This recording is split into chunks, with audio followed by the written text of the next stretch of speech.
우리들은 그런 얘기를 가끔씩 들었을 것입니다. 난세의 영웅이라는 얘기가 있죠.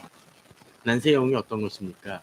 어지러운 세상 속에서 그 세상을 구하는 그 영웅 같은 사람들을 이야기합니다. 근데 꼭 난세가 아니더라도 우리 주위에는 공동체를 돌보고 공동체를 섬기며 또 지켜나가는 이들이 있습니다. 앞에 보이는 이들만이 아니라 주변에서 조용히 돌보고 힘쓰며 공동체를 섬기는 이들이 있습니다. 아니, 꼭 그런 경우가 아니더라도 주변의 친구들 모임 속에서 그런 경우 있지 않나요? 공동체에서 친구들끼리 문제가 생기면 그 문제를 말은 많이 하는데 도움이 안 되는 친구들이 있는 반면에 또 어떤 경우가 있나요? 조용히 그 분쟁을 해결하고 그것이 잘 공동체가 잘 그 친구들 사이가 회복이 되어질수록 그것을 해결하는 친구가 있습니다. 근데 그런 것들이 어떤 친구나 어떤 지도자가 정말로 내게 있어서 필요한 사람인가 느껴질 때가 언제인가요? 앞서 얘기 드렸던 것처럼 잘 될 때는 별로 그런 사람들이 주목을 받지 않습니다. 그냥 그런 사람들한테 주목을 앞에 잘 나서는 사람한테 주목을 하게 됩니다. 그런데 정말 어려울 때는 어떻게 하나요? 생각나는 사람이 있을 것입니다. 그 문제를 해결하는 사람이 있습니다. 근데 문제는 그런 위기 상황 속에서도 어떤 사람이 있나요? 올바르지 못한 지도자를 찾아가는 경우들이 있습니다. 그래서 오히려 화를 자초하는 사람이 우리 주변에는 가끔 있습니다. 우리나라 해방전후사도 그랬던 것 같아요. 해방 직후에 많은 정당들이 수도 없이 쏟아졌습니다. 많은 지도자들이 쏟아져 나왔습니다. 그런데 그러한 정당과 지도자들 사이에서 어떤 일이 벌어졌나요? 결국 내가 잘났다는 사람들만 있다 보니까 결국은 나라가 통합되지 못하고 분열되고 어려움을 겪고 그리고 몇 년 뒤에는 6.25라는 비극마저도 겪었습니다. 오늘 6월 마지막 주이지만 바로 그런 위기를 우리들이 경험했고 그런 전쟁을 치름으로 인해서 심각한 고통을 치러오기도 했습니다. 교회도 어떤 때 그런 것 같습니다. 교회가 세워져 나가며 번성하는 것 같지만 번창하고 부흥하는 것 같지만 정작 외형적인 모습만 부흥하고 실질적으로는 많은 문제와 그 어려움 또는 죄 문제가 그냥 상존하고 좀 더 골이 깊어가는 때가 있을 수 있습니다. 결국 어떻게 됩니까? 그런 교회들은 나중에 가서는 그로 인한 대가를 톡톡히 치르고 교회가 분열되어지고 갑자기 움츠러드는 모습을 겪는 모습들이 있곤 합니다. 그러기 어떤 때 교회가 부흥하는 것 같을 때에도 교회가 정말로 제대로 그 진행되어져 가고 성장하고 있고 내실 있게 되어지는지를 돌아보아야 돼요. 미국에 정말 손꼽히는 꽤 큰 교회가 하나 있었습니다. 그 교회는 많은 교회 20차 세대의 모범이 되는 교회다라고 해서 주목을 받았습니다. 근데 그랬던 교회가 어느 날 책을 시리즈로 몇 권을 냈습니다. 그 시리즈는 자기네 교회에 대한 분석의 자료였습니다. 우리 교회가 정말로 제대로 성장하고 있는가를 뼈아프게 돌아봤습니다. 그 책은 정말 인상 깊었습니다. 저도 그래서 많이 읽어봤었고, 야 이거는 그 교회만이 아니라 한국 교회, 미국 교회만이 아니라 한국 교회도 동일하게 각 교회가 돌아봐야 되는 거예요. 자 그렇다면 그 교회는 잘 성장하고 부흥했을까요? 근데 공교롭게도 그 교회는 내부적인 문제로 인해서 심각한 지도자의 문제로 인해 타격을 받고 어려움을 겪고 지금은 어떤지 제가 그 다음 소식은 듣지 못했지만 아마 내용을 겪고 그 문제를 추스리느라 오랫동안 고통을 받았던 것으로 알고 있습니다. 분석 자료는 제대로 내놨을지 모르지만 그것을 어떻게 해요? 자기 자신에게 제대로 적용하지 못함으로 인해서 고통과 아픔을 겪고 결국 그 대가를 치르고 만 것입니다. 오늘 본문은 지난 시간에 이어서 진정한 참된 지도자는 어떤 사람인지를 다시 한번 보여줍니다. 비슷해 보이는 내용들이 있고 또 그 내용을 왜 굳이 바울이 그렇게 강조하고 있는지는 오늘 본문 통해서 좀 돌아봤으면 합니다. 그렇게 바울이 강조하는 것은 이 지도자의 문제, 참된 지도자, 따라야 될 지도자를 분별하는 것이 공동체적으로 또 개인적으로도 무척 중요하기 때문입니다. 자, 오늘 한번 말씀을 보도록 해봅시다. 11절입니다. 내가 어리석은 자가 되었으나 너희가 억지로 시킨 것입니다. 나는 너에게 칭찬을 받아야 마땅하도다. 내가 아무것도 아니나 지극히 크다는 사도들보다 조금도 부족하지 아니하니. 자, 이 말씀을 대했었을 때 그냥 이런 말씀이 있나 보다. 바울이 자기 자신이 어리석은 자가 되었다고 하지만 이것이 이 고린도 교회에는 스스로 칭찬을 받아야 마땅하다라고 얘기를 하는구나 라고 그냥 느낄지 모르지만 사실 이 구절은 곰곰이 묵상을 해보시고 설교를 주의 깊게 들으신 분이라면 이것이 어디선가 들었던 본문인 것 같습니다. 자, 오늘 이 구절은 두 가지로 나눠서 볼 것 같습니다. 첫 번째는 11절에서 어리석은 자라는 표현에 주목하시기 바랍니다. 근데 이 구절이 어디 나왔다고 얘기가 나오고 있습니까? 본문의 그 밑에 구절에 보면 11장 1절에 원하건대 너희는 나의 좀 어리석은 것을 용납하라 라고 되어 있습니다. 12장 전이었던 11장에서 이미 한번 언급이 된 구절이라는 것이죠. 어리석은 것. 원어상으로도 동일합니다. 아니 11장에서 얘기했던 것을 바울은 왜 굳이 얘기할까요? 아직도 고린도 교회가 제대로 깨닫지 못하기 때문입니다. 근데 자기를 어리석은 자가 되었다고 했습니다. 11장 1절에서는 어리석은 것을 용납하라. 청하건대 나를 용납하라 하면서 내가 비록 어리석어 보인다 할지라도 용납하라는 것입니다. 내 얘기를 좀 들어보라는 얘기입니다. 그들이 굳은 마음을 가지고 있기에 그 마음을 깨치고 니들이 보기에는 내 자신이 어리석어 보이는 사람, 부족한 사람처럼 비춰질지 모르지만 그럼에도 불구하고 좀 들어보라고 얘기합니다. 그러면서 12장 11절에서는 이 어리석은 자라는 표현을 뭐라고 또 설명을 합니까? 억지로 시킨 것이 누가? 너희가. 나는 어리석은 자가 아닌데 실제로는 니들이 나를 어리석은 자로 여기고 있다는 것입니다. 심지어 바울은 뭐라고 얘기합니까? 너에게 칭찬을 받아야 마땅하도다. 그 얘기는 뭡니까? 존중을 받아야 될 지도자라는 것이죠. 종종 이 시대의 문제는 바로 그런 것 같습니다. 마땅히 존중받아야 될 지도자를 제대로 존중하지 않을 때가 많이 있습니다.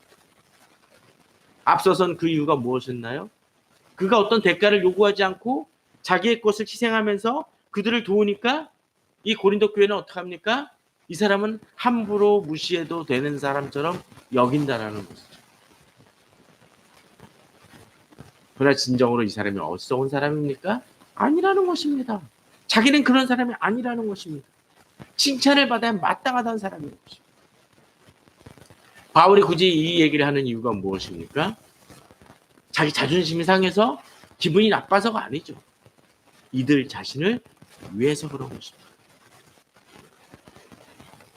바울은 자신이 아무것도 아니다라고 얘기합니다. 진정 아무것도 아닌 것입니까? 이 아무것도 아니다라는 기준은 뭘까요? 바로 하나님 앞에서 자기는 아무것도 아니라는 얘기입니다. 그러나 너희들에게는 내가 존중받아야 할 사람이라는 것입니다. 자, 한 번 더 넘어가도록 하죠. 11절에서 보면은 뒷부분입니다. 내가 아무것도 아니나 하면서 아무것도 아닌 사람처럼 그런 사람일진 모르지만 그 다음 뭐라고 또 얘기합니까? 지극히 크다는 사도들보다 조금도 부족하지 아니하라고 되어 있습니다. 이 지극히 크다는 사도가 어디서 나왔습니까? 11장 5절 나는 지극히 크다는 사도들보다 부족한 것이 조금도 없는 줄로 생각하노라 하면서 바로 비슷한 내용이 거의 똑같은 내용이 다시 반복됩니다. 자기 자신은 아무것도 아닐지 모릅니다. 하나님 앞에서 그렇습니다. 자격이 없는 자일지 모릅니다. 그러나 그럼에도 불구하고 지금 고린도 교회 사람들이나 다른 초대교회 사람들이 존중하는 높이는 누구? 사도들만큼이나. 그리고 그들이 이 사도들을 어떻게 여긴다는 거예요? 지극히 크다고 여기는 사도. 바로 그 사도들보다도 자기가 부족한 것이 없는 사람이라는 것입니다.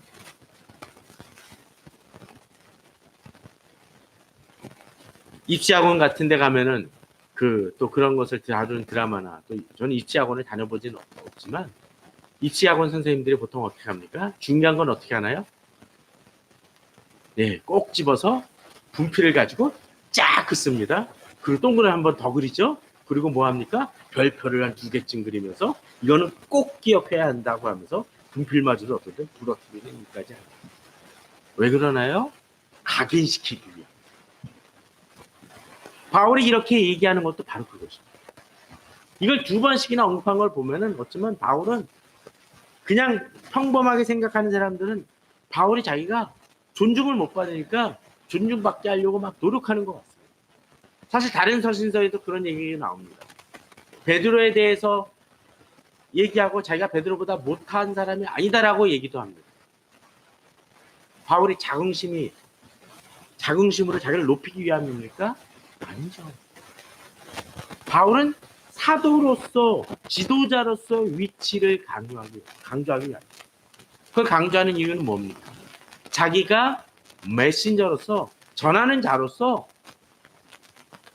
분명 가치가 있고 중요한 의미를 지니고 있기 때문이라는 거죠.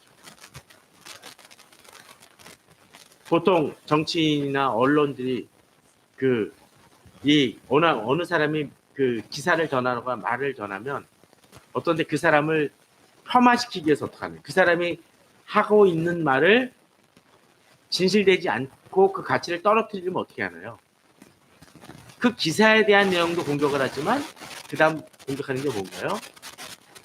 이 전하는 메신저가 중요하지 않은 사람이거나 또는 신뢰성이 떨어지는 것을 이야기해요. 그래서 그 사람이 과거에 이런 사람이야, 이런 문제가 있었어요 라고 얘기를 합니다. 아마도 고린도 교회 사람들도 그런 의식을 가졌었기 때문에 바울은 지금 어떡합니까? 자신이 결코 작은 자가 아니다라는 것을 강조하고 있습니다. 자, 아마도 이 날이 더우니까 에어컨도 통증을 일으키고 있는 것 같습니다. 자, 다음의 본문을 보도록 하죠. 12절입니다. 사도의 표가 된 것은 내가 너희 가운데서 모든 참음과 표적과 기사와 능력을 행한 것입니다. 자, 바울은 여기서 또 다른 것을 하나 보여주고 있습니다. 지극히 크다는 사도들만큼 자신이 중요한 표징이 있다는 것입니다. 사인이 있고 증거가 있다는 것입니다. 그것을 바로 사도의 표라고 있습니다. 저는 우리 성도님들이 좋은 지도자, 좋은 목회자를 찾아갈 때 이것을 잊지 마시기 바랍니다. 이 사람에게 있어서 열매와 표징이 나타나는 사람인지 돌아보시기 바랍니다. 말만 잘하는 사람은 참 우리 주변에 많습니다. 말을 그럴싸하게 하는 사람은 많습니다. 예전에 어느 교수님이 정말로 강의를 할 때마다 꼭 부흥이 하는 듯이 강의를 하시는 분을 본 적이 있어요. 그 강의를 들으면 정말로 감동적이고 많은 은혜를 받고 도전을 받는 분이에요. 그런데 졸업생들에 대한 평가를 들어보면 그분 교수님은 평가절하고 많은 문제가 있었어요. 한 2가지 정도가 그랬어요. 하나는 그 전하는 내용들이 되게 강조하고 막 포장을 하는데 미화시키긴 하는데 사실에 근거하지 않은 사실들이 종종 있다는 거예요. 과장하거나 살짝 왜곡하거나 비틀린 경우도 있습니다. 그럼 그건 내용이 뭡니까? 정당하거나 올바른 것이 아니다. 아무리 감동을 받는다 할지라도 사실이 아니면 그거는 제외시켜야 되죠.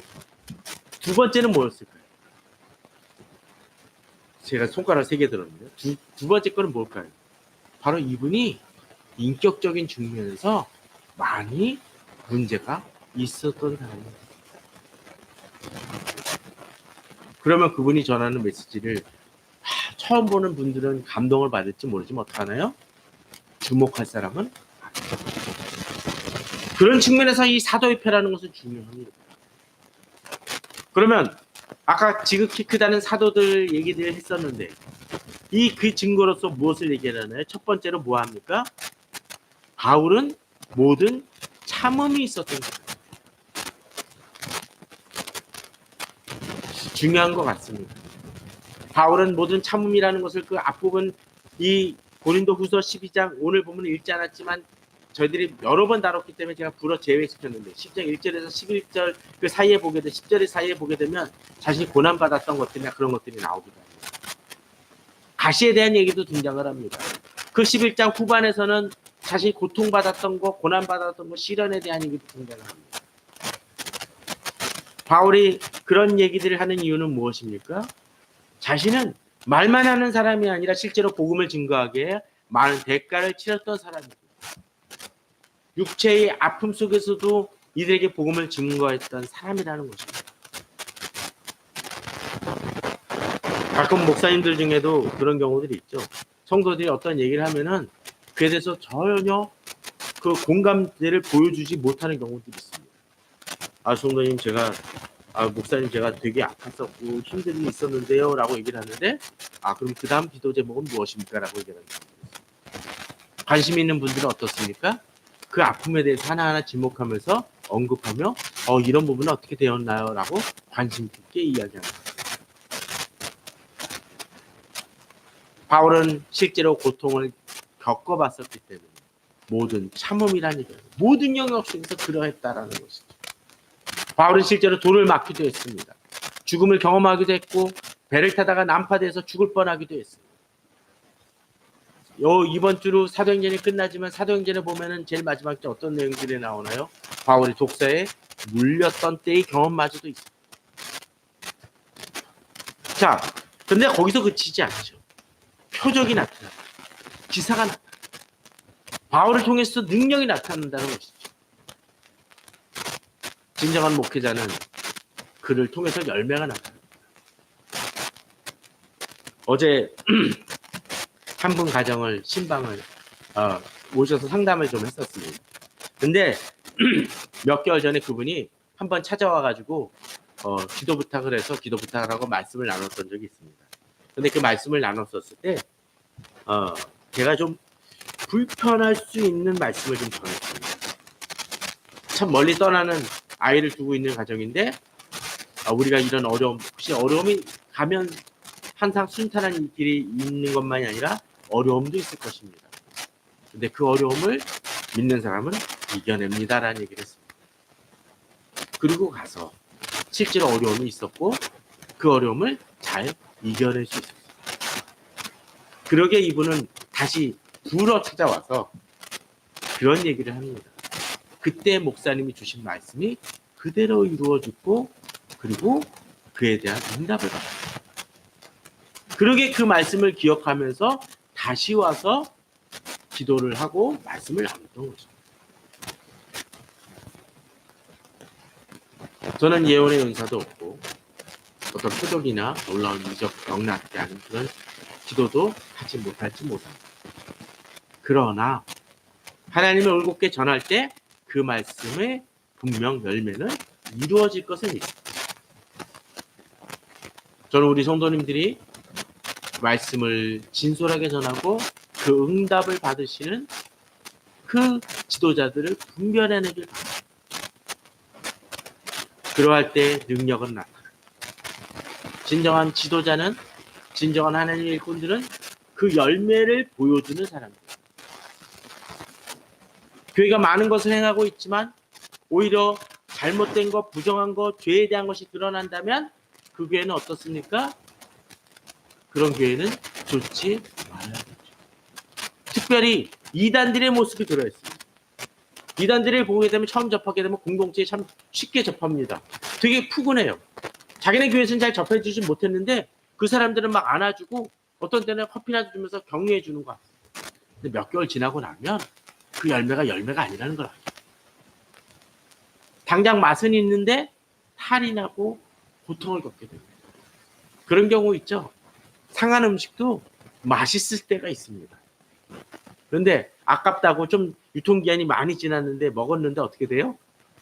먹을 때는 좋았는데 탈이 나서 심각하게 그 병치레를 하는 경우들도 있죠. 그게 좋은 열매입니까? 아닌 것입니다. 겉으로 보이기엔 좋을지 모르지만 아닌 것이 있을 수 있다는 것입니다.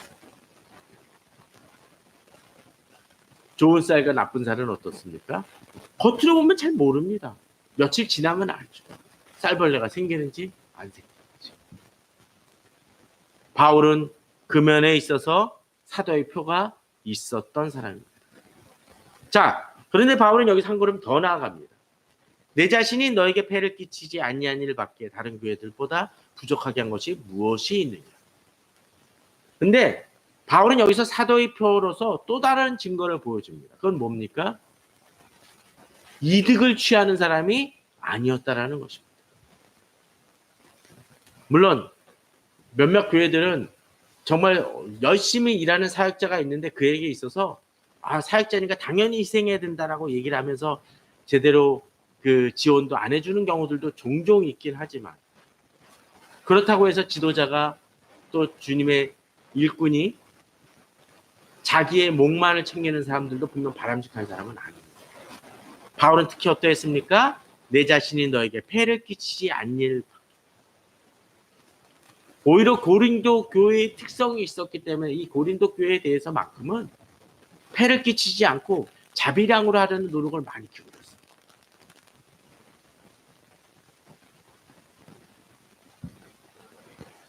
그러기에 바울은 얘기합니다. 약간은 틀어서 얘기하죠. 너희는 나의 공평하지 못한 것을 용서하라. 이 공평하지 못한 것이 여기서 더 헌금을 많이 걷었다는 얘기입니까? 아니에요. 반대예요.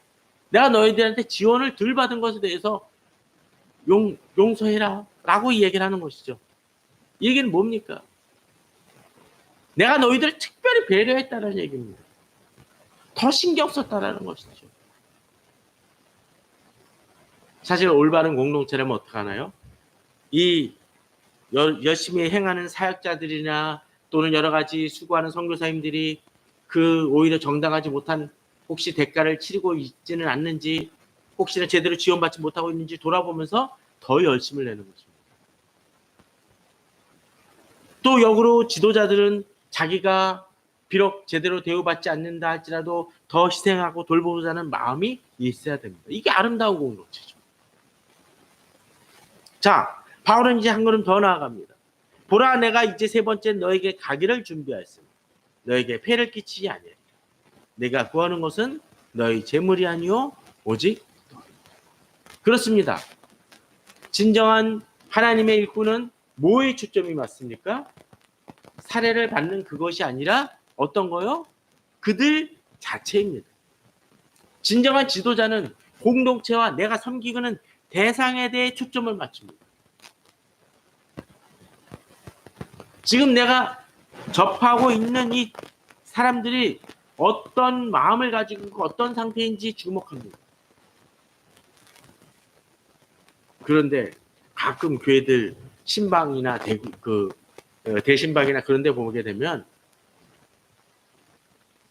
그런 것 같아요. 너무 형식적으로 흘러가는 것 같습니다. 그리고 보통 뭐 하나요? 예배 짧게 드리고 식사하러 가는 경우들도 종종 보게 됩니다. 그 식사가 무엇이냐에 따라서 성도님들이나 구역장들은 신경을 씁니다. 우리가 주목할 건 그게 아니죠. 본문을 보면 이렇게 나옵니다. 어린아이가 부모를 위하여 재물을 저축하는 것이 아니요 부모가 어린아이를 위하여 합니다. 부모는 자기 자녀를 위해 돈을 씁니다. 왜? 내 자녀가 중요하니까. 물론 이 시대는 좀 꼬이기도 합니다. 최근에 그 헌법재판소에서 통과된 그게 있죠. 친족 무슨 뭐죠? 맨날 그 이름도 까먹었습니다. 예, 바로 그 법이 어떤 것이었나요? 가족들끼리 같이 있을 때 범한 죄에 대해서는 그 책임을 묻지 않는다 같은 뭐 대충 책임 그런 것이죠. 그래서 어떡합니까? 부모가 또는 자녀가 그 자기 가족한테 범한 죄에 대해서 뭐 한다고요? 그 죄를 묻지 않는데 이제는 바뀐다라는 얘기를 합니다. 당연히 이루어져야 될 일들이죠. 좀 삭막해 보이긴 할지 모르지만 그렇게 시대가 어그러진 모습이긴 하지만 참된 부모라면 올바른 부모라면 어떻게 해요? 자기 자녀를 위하여 오히려 희생하고 노력하는 것이 타당한 것이라는 것입니다. 그런 마음으로 바울은 이 공동체를 섬기려 하고 있습니다. 그래서 바울은 15절에 또한 이렇게 한 걸음 더 나아갑니다. 내가 너희를 위하여 너희 영혼을 위하여 크게 기뻐함으로 재물을 사용하고 또 내 자신까지도 내어주리니. 진정한 지도자는 어떻습니까? 자기 가진 것을 스스로 사용하는 데 아끼지 않습니다. 또한 어떡합니까? 자기 자신도 드리죠. 이 시대는 그저 그냥 물건 그 재물로만 때우려 할 때도 있습니다. 제일 손쉬운 게 돈 주는 거예요. 그리고 신경 안 쓰는 겁니다. 내가 돈 줬는데 뭐 부모님들 중에도 가끔 그 너무 가부장적인 부모님 그 아버님들 같은 경우는 그런 경우도 있죠. 내가 용돈 주고 내가 줄 거 다 줬는데 너희가 그러면 되냐라고 얘기하는 경우들이 있습니다. 아니죠. 진정한 부모는 뭡니까? 자기 자신도 드려요. 병원에 맡겨서 그냥 치료비만 지불하는 것이 아니라 아이가 아플 때 찬물에 수건을 적셔서 머리에 올려주는 것이 부모입니다. 목회자나 공동체도 사실 그래야 됩니다. 목회자만을 얘기를 들었지만 서로 간의 형제 자매 간에서도 이 공동체 속에서도 바로 그러한 일들이 이루어집니다. 그런데 그런 사람을 귀하게 여기지 않는 경우들이 있죠. 그런 사람이 내게 있어서 중요하고 나를 사랑하는 사람이라는 걸 잊어버립니다. 그러나 악한 자들은 어떡합니까? 16절에 나오듯이 교활한 자가 되어 너희를 속임수로 취하였다. 그러기에 우리는 분별해낼 수 있어야 됩니다. 자, 그런데 여기서 한 걸음 더 나아갑니다. 바울은 자기 자신이 희생하고 헌신했다고 얘기하는데 17절, 18절에서는 이제 뭐가 나옵니까? 내가 너에게 보낸 자 중에 누구로 너희 이득을 취하였느니나 내가 디도를 권하고 함께한 형제를 보내었노니 디도가 너희 이득을 취하더니. 무슨 얘기입니까?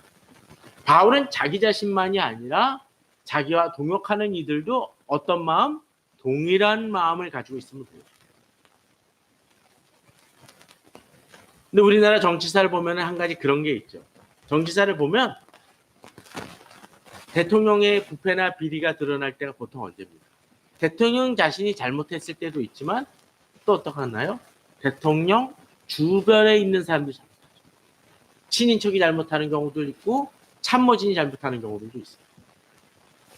대통령 열심히 잘하는데 그 사람이 이 대통령한테 먹칠을 하는 경우들도 있죠. 주변에서 자기가 대통령이 행하는 그런 참모들 때문에 망가지는 경우들이 있어요. 목회자도 그런 경우가 있는 것 같습니다. 참 대형 교회이지만 정말로 존경받는 목사님이 있곤 합니다. 있죠? 그런데 주변 부목사들이 사고를 치는 경우들이 있습니다. 마치 그 삼성에서 다니면 삼성 다니는 것 자체가 프라이드인 그 직원들이 있는 것처럼 자기가 커다란 대형 교회 다니니까 자기가 거기 대형 교회 담임 목사라도 되는 것이냐 의시하고 그것 자체가 하나의 지위와 자기 어떤 체급을 올려준다라고 생각하는 교육자들이 있어서 그런 교육자들이 사고를 치는 경우들이 있어요. 그래서 종종 그런 교육자를 담임 목사님이 존중하다가 자기 후임으로 세웠다가 오히려 교회를 말아먹는 경우들 마저도 있죠. 이유가 뭡니까? 동일한 마음을 갖지 못하기 때문입니다. 진정한 지도자는 자기와 동역하는 이들을 같은 마음을 품게 합니다. 본문은 얘기하죠. 우리가 동일한 성령으로 행하지 아니하더냐. 동일한 보조로 하지 아니하더냐. 그렇습니다. 동일한 성령, 동일한 믿음, 뜨거움이 있어야 됩니다. 또 동일한 사역과 행동 지침으로 나아가는 것입니다. 바로 그러한 믿음으로 나아가는 공동체가 되어야 됩니다. 목회자만이 아니라 모든 이 구성원들이 같은 마음을 이렇게 섬기고 서로 나아가야 됩니다. 본문은 또한 얘기합니다. 이때까지 우리가 자기 변명을 하는 줄로 생각하는구나. 아니라는 것입니다. 바울이 지금까지 이렇게 얘기하는 이유가 무엇입니까? 자기를 지극히 높은 사도보다 부족하지 않다고 얘기를 하고 자기가 어리석은 자처럼 나를 여기서는 안 된다고 얘기하는 이유가 뭡니까? 바울은 변명이 아니라 19절 후반에 보면 사랑하는 자들아 이 모든 것은 어떻게 해요? 너희의 덕을 세우기 위함. 나를 위해서 변명하는 것이 아니라 너희가 제대로 세워지고 제대로 성장하고 제대로 갖춰 나가게 하기 위해서 이러한 이야기를 한다는 것입니다. 그렇습니다. 진정한 지도자는 자기 억울함이나 자기 방어와 변론을 하는 사람이 아니라 항상 초점이 누구에게 맞춰져 있습니까? 자기가 돌보는 사람들에게 맞춰져 있는 것입니다. 부모도 그래야 될 것입니다. 자기 자녀를 키울 때 자기가 중심이 되니까 뭔가 일이 안 됩니다. 아이가 제대로 키우지 않습니다. 진정 자기 자녀를 생각하며 자기 자녀 중심적으로 생각할 때 이 자녀가 제대로 성장할 수 있게 됩니다. 그러면서 바울은 얘기합니다. 지금 바울이 떨어져 있습니다. 그렇기 때문에 가기 전에 이들에게 있어서 잘못된 것이 보이지 않게 하기 위해서 이렇게 편지를 띄우는 것입니다. 그 전에 이들이 어떻게 해요? 바꿔지길 바랍니다. 그래서 바울은 계속 얘기를 하죠. 이 고린도 후서 내내 얘기를 합니다. 편지로 이렇게 쓰지만 니들이 그 전에 보도록 해요. 그 전에 바꿔야 될 것을 바꾸라고 이야기를 합니다. 그러면서 이제 21절에 이제 마지막 구절에서 독특한 표현을 씁니다. 또 내가 다시 갈 때 하나님이 나를 너희 앞에서 낮추실까 두려워. 표현이 재밌지 않나요? 나를 너희 앞에서 낮추실까? 왜 낮춘다는 얘기예요? 이게 뭘까요? 이게 무슨 표현입니까? 아니, 잘못은 그들이 했는데 왜 내가 낮춰집니까? 바로 데살로니가전서 2장 19절 내용 때문입니다. 거기 보면 이런 얘기가 등장을 합니다. 우리 소망이나 기쁨이나 자랑의 면류관이 무엇이냐? 그가 강림하실 때에 우리 주 예수 앞에 너희가 아니냐. 자, 바울의 면류관이 뭐예요? 바로 이들 자신입니다. 자기가 돌보고 있는 이들이 나의 면류관입니다. 그런데 이 면류관이 소망이나 기쁨이나 자랑의 면류관인데 제대로 안 돼 있으면 어떻게 되나요? 먹칠이 되겠죠. 그죠? 그럼 누가 욕을 먹습니까? 바울이 욕을 먹게 되겠죠.